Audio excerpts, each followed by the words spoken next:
दोस्तों, लोकसभा चुनाव 2024 के परिणाम को लेकर सभी को शिद्दत से इंतज़ार है। 4 जून को परिणाम निकल आएगा। कुछ ही घंटे रह गए हैं, लेकिन जिस तरीके से चुनावी सर्वे आ रहे हैं वो कहीं पर खुशी का माहौल दिखा रहा है और कहीं गम की रंजिशें भी देखने को मिल सकती है। लेकिन ये एग्जिट पोल है, ये चुनावी सर्वे है, ये अनुमान के आईने में है और अनुमान हमेशा एग्जैक्ट नहीं होता है, सटीक नहीं होता है। बहुत दफ़ा चीज़ें गलत भी साबित हो जाती हैं। अतीत में ऐसा हो चुका है। इसलिए जो भी इस वक्त चुनावी सर्वे दिखाया जा रहा है उसको आप 110% या 100% मानकर ना चलें। जी हाँ, गोदी मीडिया का सर्वे कुछ और बता रहा है और जो दूसरे मीडिया वाले हैं उनका सर्वे कुछ और बता रहा है। ओवरऑल अगर देखा जाए तो पशोपेश का माहौल है और कन्फ्यूज़न का माहौल है। बहरहाल ये तो हम पूरे देश की बात कर रहे हैं, लेकिन पूरे देश की जनता की नज़र किशनगंज लोकसभा सीट के परिणाम को लेकर के है। लगातार लोग हमसे भी राब्ता कर रहे हैं और ये जानने की जिज्ञासा पैदा कर रहे हैं, ये जानना चाहते हैं कि दरअसल किशनगंज को लेकर के एग्जैक्ट जो चुनावी सर्वे है वो क्या है और यहाँ से कौन जीत की ओर अग्रसर हैं, कौन जीत रहे हैं। ये जानने के लिए लोगों में काफ़ी जिज्ञासा है। आप यकीन करिए, हमारे पास सऊदी अरब से लोग कॉल कर रहे हैं, अलग अलग मुल्क से कॉल करके हमारे यहाँ के प्रवासी भाई पूछ रहे हैं कि आपका सर्वे अभी तक नहीं आया, आपका सर्वे क्या कहता है और क्या लगता है इस बार किशनगंज में तब्दीली होगी या फिर डॉक्टर जावेद रिपीट होंगे। मेरा अपना चुनावी सर्वे क्या है और मेरा अपना एग्जिट पोल क्या है वो तो मैं आपको बाद में बताऊंगा। लेकिन इस वक्त जो तमाम तर मीडिया में खबरें चल रही है किशनगंज को लेकर, आइए आपको हम एक एक रिपोर्ट को दिखाते हैं और बताते हैं कि दरअसल देश की जो मीडिया है वो किशनगंज लोकसभा सीट को लेकर के क्या कहती है, वो क्या समझती है और उन्होंने जो सर्वे करवाया है उसके रिपोर्ट्स क्या हैं। दोस्तों, दैनिक भास्कर की रिपोर्ट के मुताबिक किशनगंज में त्रिकोणीय मुकाबला होने के बावजूद कांग्रेस अपना परंपरागत सीट बचाने में सफल होती दिख रही है। जी हां, और दैनिक भास्कर का यह भी मानना है कि AIMIM यानी ऑल इंडिया मजलिस इत्तेहादुल मुस्लिमीन की वजह से कांग्रेस को यहां फ़ायदा होता दिख रहा है। दरअसल इसके पीछे लॉजिक ये है कि जब ऑल इंडिया मजलिस इत्तेहादुल मुस्लिमीन के सदर साहब यानी ओवैसी साहब ने जब यहाँ कैंपेन किया, यहाँ के जनता में और ख़ासकर मुसलमानों में जब ये अलख जगाने की कोशिश की कि भैया आपके हक़ के लिए कौन लड़ रहा है, तो कहीं ना कहीं यहाँ के जो अल्पसंख्यक हैं, यहाँ के अल्पसंख्यक यानी हम हिंदुओं की बात कर रहे हैं, तो उनमें ये आभास होना शुरू हुआ कि अगर हम यहाँ कांग्रेस को मजबूत नहीं करते हैं तो MIM जीत जाएगी। और इसी वजह से हिंदुओं का एक बड़ा तबका का वोट जो है वो कांग्रेस को चला गया है। ऐसा मैं नहीं कहता, ये दैनिक भास्कर की रिपोर्ट के अनुमान के मुताबिक हम आपको ये बात कह रहे हैं। तो बहरहाल दैनिक भास्कर की रिपोर्ट के मुताबिक त्रिकोणीय मुकाबला होने के बावजूद कांग्रेस अपना परंपरागत सीट बचाने में सफल साबित होगी, ऐसा दैनिक भास्कर की रिपोर्ट का मानना है।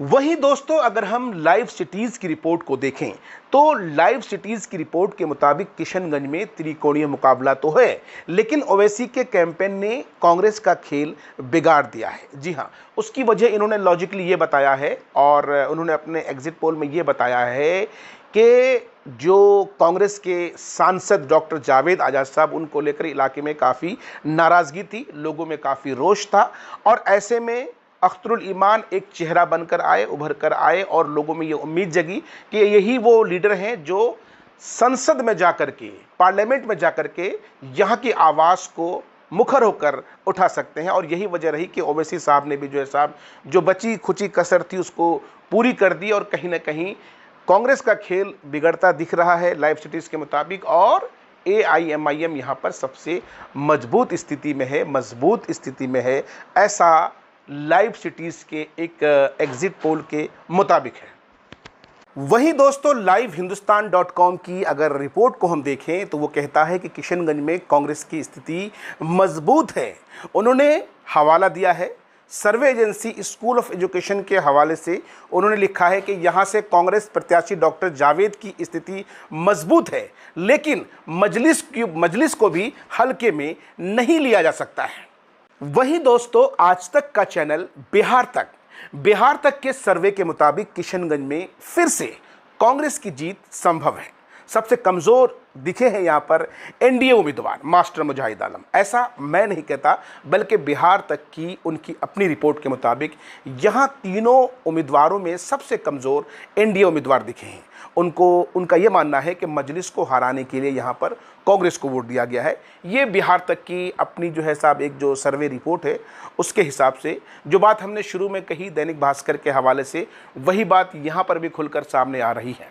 दोस्तों, मैंने शुरू में ही कहा कि ये एग्जिट पोल है अनुमान के आईने में, और अनुमान के आईने में कही गई बात हर बार सही साबित नहीं होती है। पिछली बार हमने देख लिया विधानसभा चुनाव के दौरान, चाहे वो राजस्थान हो या फिर मध्य प्रदेश या फिर दूसरे राज्य, जहां को लेकर यह कहा गया कि कांग्रेस एक तरफा इलेक्शन जीत रही है। हालांकि ऐसा नहीं हुआ। अगर हम पूरे देश की बात करें तो देश में जो मेजॉरिटी मिलती दिख रही है वो एनडीए को दिख रही है। हालांकि चुनाव के दौरान इंडिया गठबंधन का ये दावा था कि हम यकीनी तौर पर जीत रहे हैं, और मोदी जी का जो 400 पार का नारा था वो कहीं से भी कामयाब नहीं होना है। और ये बात सही भी है कि 400 पार का नारा बिल्कुल कामयाब नहीं हो रहा है। लेकिन जिस तरह के सर्वे आ रहे हैं उससे ये भी नहीं लग पा रहा है कि इंडिया गठबंधन की सरकार बनने जा रही है। बन जाए तो अच्छी बात है। बहरहाल, किशनगंज लोकसभा सीट की अगर हम बात करें तो किशनगंज लोकसभा सीट में सही मायनों में त्रिकोणीय मुकाबला है। जी हाँ भाई, बाहर के लोग कुछ भी कह दें, लेकिन आप और हम यहाँ के हैं। हमने और आपने यहाँ वोट किया है, हमने और आपने यहाँ के लोगों के साथ जिया है, हमने और आपने यहाँ के लोगों से जाना है, समझा है, अपनी आँखों से देखा है। तो हमसे बेहतर भला कौन बता सकता है। बहरहाल, यहाँ त्रिकोणीय मुकाबला है। ये बात सही है कि चुनाव के दौरान सबसे ज़्यादा हवा मजलिस इत्तेहादुल मुस्लिमीन की थी। उसके बाद एनडीए उम्मीदवार मास्टर मुजाहिद आलम जो जदयू के प्रत्याशी रहे, उनकी काफ़ी हवा थी, काफ़ी जो है साहब उनका प्रचार प्रसार ज़बरदस्त तरीके से हुआ। लेकिन सबसे फिसड्डी साबित हुए थे डॉक्टर जावेद आज़ाद। उसकी वजह यह रही कि डॉक्टर जावेद आज़ाद साहब जहाँ भी जाते लोग खदेड़ कर उनको भगा देते, कई तरह के उनसे सवालत किए जाते। कई वीडियोज़ ऐसे वायरल हुए जिसके अंदर हमने देखा कि किस तरह से बेचारे की फजीयत हो गई, किस तरह से उनको जलील और रुस्वा करके उनको भेजा गया। लेकिन कहते हैं ना कि सियासत तो इसी को कहा जाता है। आपने एक चीज़ नोट किया होगा, जहाँ जहाँ पर डॉक्टर जावेद साहब को इंसल्ट करने की कोशिश की गई तो डॉक्टर जावेद की तरफ से कोई जो है सब एग्रेसिव प्रतिक्रिया नहीं आई। और यही वजह रही कि जहाँ जहाँ पर उनको जलील किया गया, रुस्वा किया गया, वहाँ उनकी खामोशी कहीं ना कहीं लोगों के दिलों में उनके लिए एक सहानुभूति वाली बात बनी। और ये ज़मीनी हकीकत है कि किशनगंज की अवाम ने बहुत बड़े मार्जिन से, यानी बड़े लेवल पर लोगों ने डॉक्टर जावेद को राहुल गांधी के नज़रिए से हो या फिर इंडिया गठबंधन के जिताने के नज़रिए से हो, नज़रिया जो भी रहा हो, लेकिन किशनगंज की एक बहुत बड़ी आबादी ने कांग्रेस के उम्मीदवार डॉक्टर जावेद को वोट तो किए हैं, इसमें कोई दो राय नहीं। अब एक बात जो दैनिक भास्कर और आज तक के बिहार तक की रिपोर्ट के मुताबिक वो ये कह रहे हैं कि मजलिस के डर से यहाँ के जो अल्पसंख्यक माइनॉरिटीज़ हैं, हम हिंदुओं की बात कर रहे हैं, कि उनका वोट कहीं ना कहीं कांग्रेस की तरफ शिफ्ट हुआ है। हालांकि मुझे नहीं लगता है कि कांग्रेस का बहुत ज़्यादा वोट शिफ्ट हुआ है। हो सकता है कि जो शहरी क्षेत्र हो यहाँ पर शिफ्ट हुआ हो, लेकिन हमारा जो ज़िला है अधिकांश जो हिस्सा इसका है ये गांव में बसता है। और गांव के जो नॉन मुस्लिम्स हैं, हिंदू हैं, उनका एक तरफा वोट एनडीए के उम्मीदवार मास्टर मुजाहिद को गया है। इसीलिए ये कहना बिल्कुल दुरुस्त नहीं होगा कि इस मुकाबले में कोई एक आदमी जीत रहा है। त्रिकोणीय मुकाबला है। देखना दिलचस्प ये होगा कि इस रणभूमि में सबसे आगे कौन निकलते हैं, कौन जीतते हैं।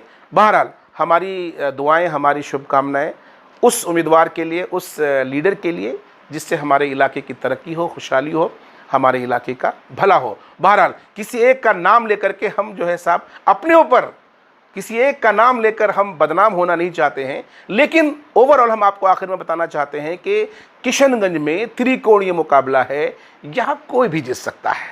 अगर अख्तरुल ईमान जीत जाए तो कोई बड़ी बात नहीं, डॉक्टर जावेद जीत जाए तो कोई बड़ी बात नहीं, मास्टर मुजाहिद जीत जाए तो कोई बड़ी बात नहीं। लेकिन इन तीनों लोगों को अगर आप मुझे कैटेगरी में रखने के लिए कहिएगा तो मेरा अपना नज़रिया है कि डॉक्टर जावेद साहब को मैं 1 नंबर पर रखता हूं और मास्टर मुजाहिद साहब दूसरे नंबर पर होंगे और अख्तरुल ईमान साहब तीसरे नंबर पर होंगे। हो सकता, देखिए मैंने कहा क्या कि ये अनुमान के आईने में है, ये मेरा अनुमान गलत भी हो सकता है कि अख्तरुल ईमान साहब पहले नंबर पर हों, मास्टर मुजाहिद साहब तीसरे नंबर पर हों और डॉक्टर जावेद साहब दूसरे नंबर पर हों। बहरहाल भाई त्रिकोणीय मुकाबला है, कौन जीतेगा ये तो कुछ घंटों के बाद मालूम चल जाएगा। लेकिन आप जिस लीडर को पसंद करते हैं उनके लिए दुआ करिए और दुआ करिए कि देश की तरक्की के लिए, खुशहाली के लिए एक ऐसी सरकार आए जो देश हित में सोचे।